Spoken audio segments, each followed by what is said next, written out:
नमस्कार, TV 20 news में आप सभी दर्शकों का स्वागत है। मैं हूं आपके साथ अशोक वर्मा। कोरोना के बढ़ते ग्राफ को देखते हुए आप अपना ख्याल रखें। अब रुख करते हैं खबरों की तरफ। नरसिंहानंद सरस्वती द्वारा हजरत मोहम्मद सल्लल्लाहु अलैहि वसल्लम के विरुद्ध दिल्ली प्रेस क्लब में दिए गए भाषण से आक्रोशित होकर आजमगढ़ जिले के मुबारकपुर थाना क्षेत्र के सिकटी गांव में एक वर्ग में आक्रोश देखा जा रहा है। इसके विरोध में ग्रामीणों ने पुतला फूंका और मार्च निकाला। मीडिया से हुई बातचीत में मोहम्मद सादिक ने कहा कि भारतवर्ष में गंगा जमुनी तहजीब है और यहाँ सैकड़ों धर्म और संप्रदाय के लोग एक साथ मिलकर आपसी भाईचारे के साथ रहते हैं और भारतीय संस्कृति का पालन करते हैं। उन्होंने अपनी 4 सूत्रीय मांगों को लेकर जिलाधिकारी के माध्यम से राष्ट्रपति को ज्ञापन भेजते हुए नरसिंहानंद सरस्वती द्वारा दिए गए बयान पर लगाम लगाने की मांग की और कानून के अनुसार कार्रवाई करने की मांग की। उन्होंने भी मांग किया कि सांप्रदायिक व जातीय एकता बनाए रखने के लिए और सामाजिक व समतामूलक कार्यक्रमों को संचालन करने के लिए स्थानीय स्तर पर अधिकारियों को निर्देश जारी किया जाए। क्या कुछ कहा मोहम्मद सादिक ने, सुनवाते हैं आपको। आज हम लोग स्वामी नरसिंहानंद सरस्वती के द्वारा पैगंबर मोहम्मद सल्लल्लाहु अलैहि वसल्लम के खिलाफ उनकी शान में किए गए गुस्ताखी के लिए जिलाधिकारी को राष्ट्रपति के लिए ज्ञापन देने जा रहे हैं, क्योंकि उन्होंने हमारे पैगंबर हज़रत मोहम्मद सल्लल्लाहु अलैहि वसल्लम की शान में बहुत ही बुरी बातें कही है जो एक धर्म विशेष के दिल को ठेस पहुंचाती है। हम इस ज्ञापन के माध्यम से राष्ट्रपति द्वारा ये अपील करना चाहते हैं कि राष्ट्रपति महोदय उनके ऊपर इस तरीके के जो बयान दिए जाते हैं उनके ऊपर कार्रवाई करें, रोक लगाए, जो भी हमारे जो है कि कानून के हिसाब से बन सके। आजमगढ़ में समाजवादी पार्टी के गोपालपुर विधानसभा के नेता व विद्यालय प्रबंधक देवनाथ यादव के पिता रामसूरत यादव का रविवार को देर रात निधन हो गया। स्वर्गीय रामसूरत यादव रिटायर्ड दरोगा थे। उनकी उम्र लगभग 77 वर्ष थी और कैंसर से पिछले 1 वर्ष से पीड़ित थे। रविवार की रात लगभग 8 बजे पैतृक आवास कदनपुर हिच्चन पट्टी में उन्होंने अंतिम सांस ली। वे अपने पीछे 3 पुत्रों, बहू, पौत्रों से भरा परिवार छोड़ गए। उनका अंतिम संस्कार सोमवार को सुबह लगभग 10:30 बजे महाराजगंज स्थित भैरवनाथ धाम पर किया गया। सपा नेता के पिता रामसूरत यादव के निधन से पार्टी में शोक की लहर है। पूर्व मंत्री बलराम यादव, पूर्व मंत्री दुर्गा प्रसाद यादव, सपा विधायक नफीस अहमद, विधायक डॉक्टर संग्राम यादव, जिला सहकारी बैंक के पूर्व चेयरमैन राम बुझारत यादव, पूर्व ब्लॉक प्रमुख चंद्रशेखर आदि ने उनके निधन पर गहरा शोक व्यक्त किया। पंचायत चुनाव के चौथे दिन भारी गहमागहमी के बीच लोगों ने पर्चा वापस और सिंबल लिया। इस मौके पर विकासखंड कार्यालय के बाहर चुनाव प्रचार संबंधी दुकानें सजी थी। चुनाव चिन्ह के आवंटन होते ही लोगों ने जमकर खरीदारी की और अपने अपने निशान लिए। नाम वापसी और सिंबल वितरण के दौरान प्रधान पद के 67 पदों के सापेक्ष 487 पर्चे वैध पाए गए, जिसमें 110 पर्चे वापस लिए गए तथा 377 लोग चुनाव मैदान में हैं और उन्हें चुनाव चिन्ह आवंटित किया गया। इसी क्रम में क्षेत्र पंचायत सदस्य पद के लिए 257 पर्चे वैध पाए गए तो वही 11 पर्चे वापस लिए गए और 246 लोग चुनाव मैदान में हैं। ग्राम पंचायत सदस्य के लिए 255 लोग निर्विरोध चुने गए तो वहीं 43 लोग चुनाव मैदान में हैं। इस प्रकार चुनाव चिन्ह आवंटित होते ही प्रत्याशियों में जबरदस्त उमंग देखने को मिला। अपने अपने चुनाव चिन्ह के साथ लोग चुनाव प्रचार में लग गए तो वही सड़क किनारे चुनाव चिन्ह बेचने वाले दुकानदारों ने भी चुनाव चिन्ह की खूब बिक्री किया। पंचायत चुनाव में प्रत्याशियों द्वारा जोड़ तोड़ की कमाई राजनीति शुरू हो गई है तो जिला पंचायत सदस्य भी अपने अपने निशान के साथ चुनाव मैदान में उतर चुके हैं। चट्टी चौराहों से लेकर ग्रामीण इलाकों तक प्रत्याशी वोटरों को अपने अपने पक्ष में लुभा रहे हैं। चुनाव चिन्ह में किसी को मिला किसान तो किसी के हिस्से आई कन्नी तो वही कोई पाया इमली तो कोई पाया अनार। आज सुनाते हैं कि आरो भवानी शंकर शुक्ला ने क्या कुछ कहा। अभी तक कितने प्रत्याशी लोगों ने नामांकन किया, इसके बारे में बताइए। अब देखिए, विकासखंड अतरौलिया में जो है ग्राम पंचायत सदस्य के कुल स्वीकृत पद 791 हैं। 791 पदों के सापेक्ष जो है 303 पदों के जो है पर्चे वैध पाए गए हैं और ग्राम प्रधान के जो है 67 पदों के सापेक्ष जो है 487 उम्मीदवारों के पर्चे जो है वैध पाए गए हैं। क्षेत्र पंचायत सदस्य के 59 पदों के सापेक्ष 257 जो है वैध पाए गए हैं और जिला पंचायत की सूचना जिले से मिलेगी। कितने लोगों का निरस्त हुआ है? और निरस्तीकरण के बारे में एक प्रधान का और एक बीडीसी का ही निरस्त हुआ है और बाकी क्षेत्र ग्राम पंचायत सदस्यों के अभी सटीक आंकड़ा नहीं हम बता पाएंगे, 1 घंटे बाद ही उसकी विस्तृत जानकारी दे पाएंगे। सदस्य लोग कितने लोग निर्विरोध लड़ रहे हैं? सदस्य में निर्विरोध तो कोई नहीं है, ना क्षेत्र पंचायत सदस्य में कोई भी निर्विरोध नहीं है, ना ही ग्राम पंचायत में कोई निर्विरोध है। निर्विरोध जो है ग्राम पंचायत सदस्यों में है, क्षेत्र पंचायत सदस्यों में, ना ही प्रधान में कोई निर्विरोध नहीं है। अम्बेडकर नगर से बड़ी खबर आ रही है, जो है एक सिपाही का दबंगई के बल पर एक व्यक्ति से रुपए लेने का वीडियो सोशल मीडिया पर वायरल हो रहा है। वीडियो में साफ तौर पर देखा जा सकता है कि एक सिपाही द्वारा एक व्यक्ति को मारा जा रहा है और उसे रुपया लिया जा रहा है और किसी व्यक्ति ने इस पूरे दृश्य को अपने एक मोबाइल में कैद कर लिया और अब यह वीडियो सोशल मीडिया में जमकर वायरल हो रही है। वीडियो में गुंडाई करता नजर आ रहा है सिपाही जिले के जहांगीरगंज थाने में तैनात बताया जा रहा है। अब इस तरह के दृश्य देख सिस्टम पर सवाल तो उठना लाजमी है। जहां एक तरफ सूबे के मुखिया योगी आदित्यनाथ प्रदेश को भ्रष्ट मुक्त बनाने का दावा करते हैं, तो वही अम्बेडकर नगर में वायरल इस वीडियो ने सिस्टम की पोल खोल कर रख दी है।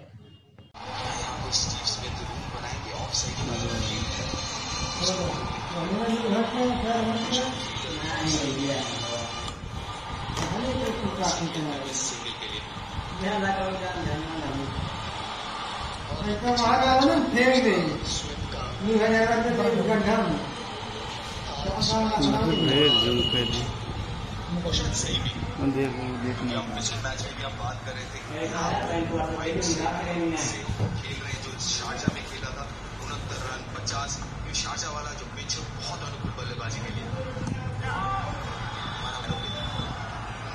आधार में और पैन कार्ड में सही है।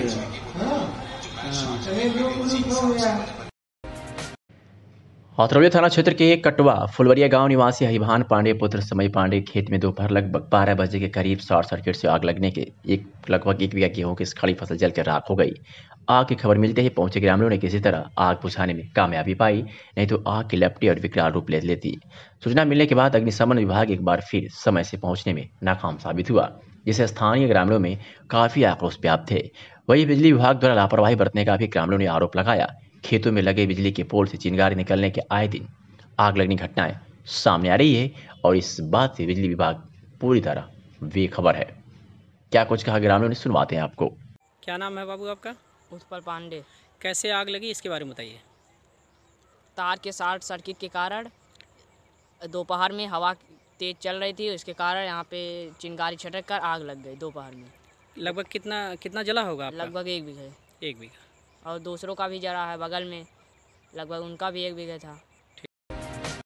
जिलाधिकारी आजमगढ़ राजेश कुमार व पुलिस अधीक्षक आजमगढ़ सुधीर कुमार सिंह के निर्देशन में कोरोना वायरस पुनः तेजी फैला रहा है और इस महामारी को देखते हुए नेहरू हॉल में कार्यक्रम आयोजित किया गया, जिसमें एडीएम प्रशासन व SP city Pankaj Kumar Pandey, SDM सदर भागेश कुमार शुक्ला व सीओ सिटी निष्ठा उपाध्याय के नेतृत्व में दोपहर 12 बजे नेहरू हॉल के सिविल लाइन में कोतवाली क्षेत्र के होटल, रेस्टोरेंट, हॉस्पिटल के संचालकगण, व्यापारी वर्ग, विभिन्न मंदिर, मस्जिद, गुरुद्वारा आदि के पुजारी, मौलवी, मौलाना व क्षेत्र के सम्मानित लोगों के साथ मीटिंग आयोजित कर कोविड के संबंध में शासन द्वारा जारी दिशा निर्देशों गाइडलाइन से अवगत कराया गया। साथ ही कोविड के नियमों का पालन करने व कराने हेतु व्यापक प्रचार प्रसार करने की अपील की गई। इस दौरान आजमगढ़ सिटी क्षेत्र के सम्मानित पत्रकार व छायाकार बांध भी उपस्थित रहे। कोरोना से निपटने के लिए मंदिर, मस्जिद और धार्मिक स्थलों पर 5 लोगों से अधिक एक साथ जाने की अनुमति नहीं होगी। साथ ही हाल के अंदर 50 व खुले मैदान में 100 लोगों को ही जाने की अनुमति दी जाएगी और सभी को कोविड के नियमों का पालन करना होगा। उन्होंने कहा कि अब जो लोग इस आदेश का पालन नहीं करेंगे उनके खिलाफ कड़ी कार्रवाई की जाएगी। साथ ही उन्होंने भी कहा कि जनपद में नाइट कर्फ्यू का ऐलान हो चुका है। बैठक के दौरान अपर जिलाधिकारी नरेंद्र प्रताप सिंह, अपर पुलिस अधीक्षक नगर पंकज पांडे, उप जिलाधिकारी सदर सहित नवाकत सीओ सिटी निष्ठा उपाध्याय सहित भारी संख्या में पुलिस व प्रशासनिक अधिकारी मौजूद थे। आइए सुनते हैं कि इस बाबत अपर जिलाधिकारी नरेंद्र प्रताप सिंह ने क्या कुछ कहा। ये कोरोना का प्रभाव, जैसा आप सभी लोग जानते हैं, बहुत तेज़ी से बढ़ रहा है और शासन के निर्देश हैं कि जहाँ पर 500 से ज़्यादा एक्टिव केस हैं और 100 से ऊपर रेगुलर केस आ रहे हैं, हमारे यहाँ बढ़ रहे हैं, बहुत तेज़ी से बढ़ रहा है। तो शासन की एक गाइडलाइंस आई 11 तारीख को, जिसके क्रम में हमारे जनपद में, पूरे जनपद को कोरोना कर्फ्यू रात का लगा दिया गया, जो 9 बजे रात्रि से सुबह 6 बजे तक प्रभावी रहेगा। इसी में सभी गतिविधियाँ प्रतिबंधित रहेंगी सिवाय आवश्यक सेवाओं के। जो आवश्यक सेवाएं हैं, किसी को चिकित्सा की सुविधा है, किसी को खाने पीने की कोई समस्या है, वो सेवाएं चलती रहेंगी, बाकी सभी सेवाएं बंद रहेंगी। सर, जो बड़े मंदिर और जो बड़े मस्जिद हैं उन पे किस तरीके से कंट्रोल किया जाएगा, लोगों को इकट्ठा न? किसी भी मंदिर में, मस्जिद में, किसी भी धर्म स्थल में एक बार में 5 व्यक्तियों से ज़्यादा के प्रवेश की अनुमति नहीं रहेगी। जो भी 5 लोग जाएंगे उनको भी मास्क लगाना, सैनिटाइजर कराना, वहाँ पे हेल्प डेस्क बनाना, गोले बनाना, दूर दूर बैठालना उनकी थर्मल स्कैनिंग करना, ये सब जो कोविड के प्रोटोकॉल है उनका अनुपालन कराना अनिवार्य होगा। सर, शादी विवाह के लिए किस तरीके की गाइडलाइन दी गई है? शादी, धार्मिक, शैक्षणिक जो भी गतिविधियां हैं, सामाजिक गतिविधियां, धार्मिक गतिविधियां जो भी हैं, उसके लिए ये है कि जो भी हमारा अगर बंद स्थल में हाल में है तो हाल की क्षमता का 50% और मैक्सिमम 50 व्यक्तियों की अनुमति है। अगर खुले स्थान पे कर रहे हैं तो जो उस खुले स्थान की क्षमता है उसका 50% और मैक्सिमम 100 लोगों के अनुमति है, उससे अधिक की अनुमति नहीं है। तो होटलों की क्या? होटल का भी वही गाइडलाइन पुरानी है, जो भी जाएगा यहाँ ये कोविड हेल्प डेस्क बनाएंगे, सभी का नाम पता लिखेंगे, सभी की स्कैनिंग करेंगे। अगर कोई व्यक्ति संदिग्ध है तो उसके लिए चिकित्सालय में सूचना देंगे और नियमित रूप से 2 टाइम 3 टाइम उसको सैनिटाइज करेंगे हाइड्रोक्लोराइड से। जो भी रात के आयोजनों को उसमें क्या होगा, क्योंकि जो रात में आयोजन होते हैं नहीं, वो तो बंद रहेगा ना, वो तो बता दिएगा ना। वो तो रात में कर्फ्यू चल गया, तो आवश्यक सेवाएं रहेंगी, सभी आयोजन बंद रहेंगे, कोई आयोजन नहीं। तो सुबह की मंडियों की क्या स्थिति, जो सुबह की भीड़ ज़्यादा लगती है? मंडियों के लिए अभी देखा जा रहा है, मंडियों के भी व्यवस्थापन किया जाएगा। जहाँ मंडियों में ज़्यादा भीड़ रही है उसको स्कैटर्ड किया जाएगा, कुछ हटाया जाएगा, वहाँ पर दूर किया जाएगा। आए हुए लोग तथा होटल व्यवसायी लोग, ये मीटिंग यहाँ आयोजित की गई है कि जो कोविड के बढ़ते हुए केस हैं उन पर किस प्रकार एक प्रभावी कार्य योजना बने, जिससे कि हम अपने जनपद में उसकी रोकथाम कर सकें तथा उनकी जो संख्या बढ़ती जा रही है उसको कंट्रोल कर सकें। जिसके संबंध में जिला प्रशासन द्वारा रात्रि में 9 बजे से 6 बजे तक अनावश्यक रूप से जो आवागमन है उस पर प्रतिबंध लगाया है। इसमें ध्यान देने योग्य बात यह है कि इसमें सिर्फ तो मैं आप लोगों से ये अपील करेंगे कि खुद प्रिकॉशन लीजिए और जो आप प्रतिष्ठान चलाते हैं वहाँ जो भी विजिटर्स हैं, चाहे वो ग्राहक के रूप में आ रहे हों और होटल रेस्टोरेंट पे वो आपके जो भी कस्टमर आ रहे हों, तो पूरे जो कोरोना की प्रोटोकॉल है उसको पूरी तरीके से फॉलो करना प्रारंभ कर दीजिए। जैसा लास्ट ईयर करते थे, लास्ट ईयर जो है थर्मल स्कैनिंग करते थे, उनके हैंड्स को सैनिटाइज कराते थे, मास्क इंश्योर करते थे और उसके बाद ही उनको अपने प्रतिष्ठान में प्रवेश देते थे। अगर आप सब ये दोबारा प्रारंभ कर देंगे तो मुझे लगता है इसमें यह बड़ी खबर आजमगढ़ से है, जहां एक तरफ कोरोना का प्रकोप बढ़ते जा रहा है, वहीं दूसरी तरफ स्कूल कॉलेज में छात्रों को छुट्टियां दे दी गई है और नाइट कर्फ्यू लगा दिया गया है। वही शासित बीएसपी अमरीश कुमार का कहना है कि जो शिक्षक या शिक्षिकाएं कोरोना पॉजिटिव आती है उन शिक्षक व शिक्षिकाओं को कोविड-19 के नियम के तहत छुट्टी दे दी जाएगी और शेष को स्कूल आना पड़ेगा और जो भी ज़रूरत के कार्य हैं उनको निपटाना होगा। उन्होंने भी कहा कि स्कूल को 1 सप्ताह के लिए बंद कर दिया जाएगा। आपको बता दें कि पुष्पा सिंह सहायक अध्यापक प्राथमिक विद्यालय पटवद, प्रथम एवं रुस्खार फातिमा सहायक अध्यापक प्राथमिक विद्यालय पटवद प्रथम की कोरोना रिपोर्ट जांच में पॉजिटिव आई है और पॉजिटिव होने के बाद ब्लॉक संशोधन केंद्र बदरियागंज के समस्त स्टाफ एवं प्राथमिक विद्यालय पटवद प्रथम के स्टाफ का कोरोना की जांच कराई गई है, जिसमें रुखसार फातिमा भी कोरोना पॉजिटिव पाई गई।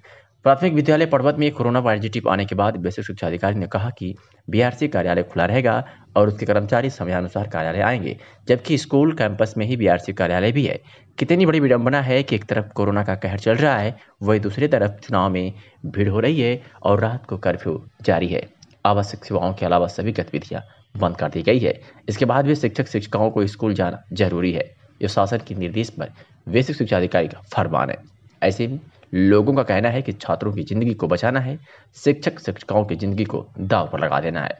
इसका फैसला TB20 न्यूज नहीं करेगा, इसका फैसला शासन व प्रशासन करेगा।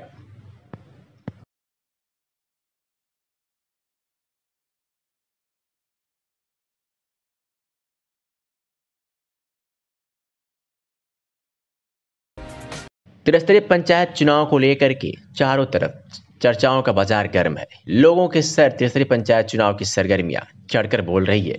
प्रधान पद के प्रत्याशी तमाम तरह के वादे और लुभावने वादे देकर ग्रामीणों को, मतदाताओं को अपने पक्ष में वोट करने की अपील कर रहे हैं।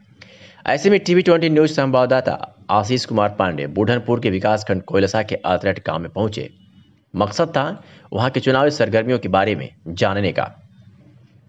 बातचीत में ग्रामीणों ने कहा कि प्रधान पद के प्रत्याशी प्रदीप सोनी जैसा कोई उम्मीदवार नहीं है, हम इस बार इन्हीं को अपना प्रधान चुनेंगे। क्योंकि ग्रामीणों ने कहा है कि प्रधान पद के प्रत्याशी प्रदीप सोनी ने गरीब बच्चियों की शादी विवाह में सहयोग, गरीबों को कंबल वितरण, गरीब बच्चों की अच्छी शिक्षा के साथ सार्वजनिक स्थानों पर सैकड़ों सोलर लाइट लगवा चुके हैं। साथ ही हमने जब प्रधान पद के प्रत्याशी प्रदीप सोनी से बात की तो उन्होंने कहा कि मुझे ग्रामीणों का सहयोग मिल रहा है, चुनाव जीतकर गांव का विकास बड़े पैमाने पर करूंगा। मीडिया से हुई बातचीत में प्रदीप सोनी प्रधान पद के प्रत्याशी ने क्या कुछ कहा, आपको सुनवाते हैं। मैं प्रदीप सोनी प्रधान पद प्रत्याशी अतरेर ग्राम सभा से चुनाव लड़ रहा हूं और जनता द्वारा मुझे बहुत प्यार और आशीर्वाद मिल रहा है और सारे लोग साथ में हैं। चुनाव में कोई दिक्कत नहीं है, सब लोग सहयोग कर रहे हैं, जहाँ जा रहे हैं बहुत सम्मान बहुत प्यार मिल रहा है और तो जीतने के बाद बहुत काम होगा, बहुत सहयोग होगा सबका। मेरा यही उद्देश्य है, आप लोगों का आशीर्वाद सदा बने रहे। जिला मजिस्ट्रेट राजेश कुमार ने बताया कि वर्तमान समय में जनपद में कोविड-19 संक्रमण से पुष्ट मरीजों की संख्या में अप्रत्याशित वृद्धि परिलक्षित हो रही है। इस संबंध में उत्तर प्रदेश शासन द्वारा कोविड-19 के बढ़ते हुए संक्रमण के दृष्टिगत सर्विलांस गतिविधियों के संबंध में निर्देशित किया गया है कि प्रत्येक धनात्मक कोविड-19 केस को केंद्र मानते हुए 25 मीटर रेडियस के क्षेत्र को और 1 से अधिक केस के लिए 50 मीटर रेडियस के क्षेत्र को कंटेनमेंट जोन बनाया जाएगा। जनपद के वर्तमान औसत जनसंख्या घनत्व के अनुसार 25 मीटर रेडियस के क्षेत्र में लगभग 20 घर होंगे एवं 25 मीटर के रेडियस से क्षेत्र से लगभग 60 घर आएंगे। यह आकलन नगरीय क्षेत्रों के लिए है तथा उसके क्षेत्रवार अंतर संभव है। जिला मजिस्ट्रेट ने उक्त के निर्देशित किया है कि जनपद में कोविड-19 से संक्रमित व्यक्तियों की पुष्टि के उपरांत उपरोक्तानुसार चिन्हित कंटेनमेंट जोन में शासन के दिशा निर्देशों का कड़ाई से अनुपालन सुनिश्चित कराया जाने हेतु कतिपय प्रक्रिया का अनुपालन सुनिश्चित किया जाएगा। जैनपुर कोतवाली पुलिस को सोमवार को बड़ी कामयाबी मिली जब पुलिस सोमवार को सुबह लगभग 6:30 बजे मेघई खास गांव के समीप नहर पुलिया पर चेकिंग कर रही थी कि उसी दौरान 2 बाइक से 3 लोग जाते दिखे। जब पुलिस ने उन्हें रोका तो पुलिस पर फायर करते हुए भागने का प्रयास करने लगे। पुलिस ने दोनों को दौड़ाकर घेर कर पकड़ लिया और कड़ाई से वहीं पर पूछताछ की तो अन्य बाइक चोरी की जानकारी तीनों चोरों ने बताई। तीनों को पुलिस कोतवाली ले आई। जब उनसे पूछताछ की गई तो उनके पास से उनकी निशानदेही पर 8 मोटरसाइकिल अन्य जगहों से बरामद की गई और मोटरसाइकिल के पूर्ण रूप से निर्मित पार्ट इसमें साकर इंजन रिंग टायर आदि बरामद किया गया। वह जब पुलिस गश्त पर थी तो पुलिस को मुखबिर द्वारा सूचना मिली कि 2 मोटरसाइकिल पर 3 लोग सवार होकर जा रहे हैं, जिस पर पुलिस ने पहले से घेराबंदी की हुई थी। अचानक पुलिस को देखकर फायर झोंकने लगे, जिस पर पुलिस दौड़ाकर तीनों को पकड़ लिया। बाकी अभियुक्त फरार हो गए, जिसमें फरार अभियुक्तों में मनीष यादव पुत्र दरोगा निवासी मड़िया थाना मोहम्मदाबाद गोहना जनपद मऊ का रहने वाला है, तो वही दूसरा पंकज यादव पुत्र जयनाथ यादव निवासी मड़िया थाना मोहम्मदाबाद गोहना जनपद मऊ एवं सोनू चौहान पुत्र विजय चौहान निवासी महावतगढ़ थाना जैनपुर अभी भी फरार चल रहा है। वही दूसरी तरफ पुलिस ने शिवसागर चौहान पुत्र रामकरण चौहान निवासी उमरी शेखपुर थाना जैनपुर विवेक चौहान के पास से कारतूस व तमंचा बरामद किया है। अखिल भारतीय कांग्रेस कमेटी की महासचिव प्रभारी उत्तर प्रदेश प्रियंका गांधी के निर्देश पर आजमगढ़ कांग्रेस अध्यक्ष प्रवीण कुमार सिंह सगड़ी तहसील के नवबरार दिवारा जदीद गांव पहुंचे, जहां भीषण अग्निकांड में लोगों का सर्वस्व जलकर राख हो गया है। ग्रामीणों को अन्न वस्त्र का संकट उत्पन्न हो गया है। ग्रामीणों के मकान जलकर पूरी तरह नष्ट हो गए। प्रियंका गांधी के निर्देश पर आजमगढ़ कांग्रेस जिला अध्यक्ष ने तत्कालीन सहायता स्वरूप अग्निकांड के पीड़ितों को खाद्यान्न और वस्त्र उपलब्ध कराया। जिला अध्यक्ष प्रवीण कुमार सिंह ने इस भीषण अग्निकांड पर दुख व्यक्त करते हुए सरकार से मांग की तत्काल संपूर्ण क्षति का आकलन कराकर अग्निकांड के पीड़ितों का तत्काल आवास एवं क्षतिपूर्ति उपलब्ध कराई जाए। इस मौके पर दिनेश यादव, रविकांत त्रिपाठी, राजाराम यादव, मन्नू यादव सहित तमाम लोग मौजूद रहे। जहाँ पर महाराजगंज ब्लॉक में आग लगी हुई थी कल, आज हम कांग्रेस के प्रतिनिधिमंडल के साथ यहाँ पर आए हैं। लगभग हम लोग घर घर जा करके लोगों की परिस्थितियों का जायजा लिया गया कि लोगों का नुकसान कहाँ तक हुआ है। हमारे साथ चलकर आने वालों में प्रदेश कांग्रेस कमेटी के सदस्य मोनू यादव जी हैं, जिला उपाध्यक्ष दिनेश यादव जी हैं जो यहाँ से विधानसभा में चुनाव लड़ चुके हैं, अजित राय जी जिला महासचिव हैं, वह मौर्या जी गाँव के हैं, और राजाराम यादव जी हमारे कोषाध्यक्ष हैं, सुनील रहमान जी हैं, मदन यादव जी शिक्षक प्रकोष्ठ के हैं, और राना खातून जी हैं, रविकांत त्रिपाठी जी हैं जिले महासचिव हैं, संतोष जी हैं पीसीसी के सदस्य हैं, और ब्लॉक अध्यक्ष रविकांत त्रिपाठी जी हैं, पंचमाली राज में हम सब लोगों ने घर घर जाकर के लोगों का हाल चाल जाना, यहाँ पर क्या समस्याएं हैं। उन समस्याओं में जो समस्या सबसे खुल करके आती है, किसी का कोई बचा नहीं है, न पहनने के लिए कपड़े बचे हैं, न इनका घर बचा हुआ है, न इनके पास खाने के लिए खाद्यान्न की व्यवस्था है। अब रहा सवाल कि लोगों महाराजगंज जिले के सिंदुरिया थाना क्षेत्र के रामपुर मीर चौराहे पर उस समय एक दर्दनाक हादसा हो गया जब दो बाइक की आमने सामने जोरदार टक्कर हो गई और उसमें बाइक सवार 2 लोगों की मौके पर ही मौत हो गई, जबकि तीसरा गंभीर रूप से घायल हो गया, जिसका इलाज जिला अस्पताल में चल रहा है। आज सुबह जब भाजपा नेता और सदर नगर पालिका के पूर्व अध्यक्ष प्रतिनिधि अपनी बाइक से त्रिस्तरीय पंचायत चुनाव में प्रचार करने के लिए अपने घर से निकले थे, अभी वो रामपुर मीर चौराहे पर पहुंचे ही थे कि दूसरी तरफ से बड़ी तेजी से आ रही बाइक से जोरदार टक्कर हो गई, जिसमें भाजपा नेता समेत 2 की मौके पर ही दर्दनाक मौत हो गई और तीसरा गंभीर रूप से घायल हो गया, जिसका इलाज जिला अस्पताल में चल रहा है। वही मृतक पूर्व नगर पालिका अध्यक्ष प्रतिनिधि एवं भाजपा नेता राम जगत की मौत के बाद जिला अस्पताल पर शुभचिंतकों का तांता लगा रहा। वही परिजनों का रो रो कर बुरा हाल हुआ। पूर्व चेयरमैन प्रतिनिधि एवं भाजपा नेता की सड़क दुर्घटना में मौत के बाद जिले में भाजपा कार्यकर्ताओं में शोक की लहर दौड़ पड़ी। सदर के भाजपा विधायक जयमंगल कनौजिया ने कहा कि पूर्व चेयरमैन की मौत से भाजपा को काफी क्षति हुई है और इस दुख की घड़ी में परिवार के साथ भाजपा के लोग भी खड़े हैं। क्या कुछ कहा डॉक्टर ए.के. राय CMS और जयमंगल कनौजिया भाजपा विधायक ने, आपको सीधे सुनवाते हैं। क्या है पूरा मामला? और हाँ, अभी कुछ देर पहले की घटना है। ये कहीं सड़क दुर्घटना में 2 व्यक्ति यहाँ अस्पताल में लाए गए थे मृत अवस्था में। एक तो यहीं पता चला चिवराय के ही हैं श्री राम जगत जी, उन लोगों की बॉडी को रखवा दिया गया है मोर्चरी में। पोस्टमार्टम होगा तो फिर उसका कारण पता लगेगा। आज दूरभाष पे मुझे सुबह एकदम 7 बजे सूचना मिला है कि महाराजगंज पूर्व नगर पालिका अध्यक्ष के पति श्री राम जगत जी का त्रिस्तरीय चुनाव प्रचार में क्षेत्र में जाते समय मोटरसाइकिल के आमने सामने एक्सीडेंट के कारण घटनास्थल पे ही स्वर्गवास हो गया। उनके जाने से काफी भारतीय जनता पार्टी की क्षति हुई है। एक वरिष्ठ भाजपा कार्यकर्ता थे वो,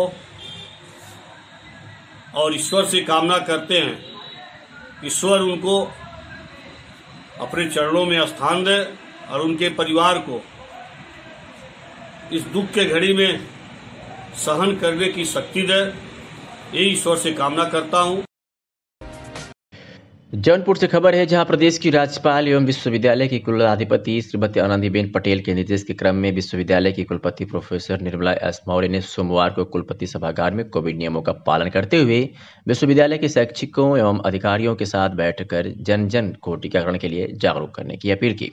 इसके साथ ही कोविड-19 टीकाकरण उत्सव को सफल बनाने के लिए शपथ भी दिलाई। उन्होंने कहा कि प्रधानमंत्री के आह्वान पर 11 अप्रैल से 14 अप्रैल तक आयोजित टीकाकरण उत्सव को हम सबको मिलकर सफल बनाना है। उन्होंने 45 वर्ष से ऊपर के सभी शिक्षकों, अधिकारियों और कर्मचारियों को टीकाकरण के लिए प्रोत्साहित किया।